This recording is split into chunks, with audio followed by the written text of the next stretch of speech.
HR Hub-ის ორგანიზებით თბილისში დასაქმების ფესტივალი გაიმართა, სადაც 20-ზე მეტი კომპანია და 100-ზე მეტი აქტიური ვაკანსია იყო წარმოდგენილი. პროექტის ფარგლებში სამსახურის მაძიებლებს ჰქონდათ შესაძლებლობა გასაუბრებოდნენ სხვადასხვა კომპანიის წარმომადგენლებს და დეტალურად გაცნობოდნენ არსებულ ვაკანსიებს. ფესტივალის მიზანი დასაქმების ხელშეწყობა და დაინტერესებული მხარეების ერთმანეთთან დაკავშირება იყო.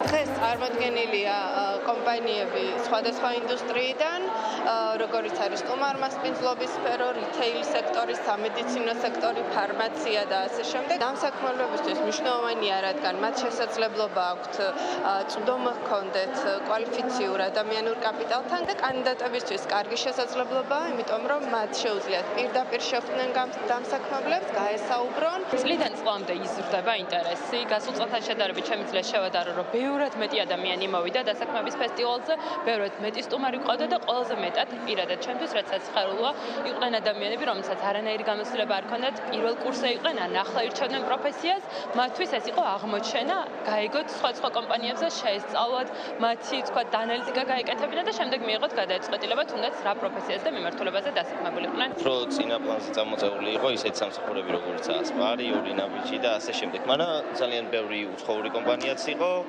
ძალიან დავინტერესდი, CV-ს გავაგზავნე და იმედია ყველაფერი კარგად იქნება და დამიკავშირდებიან.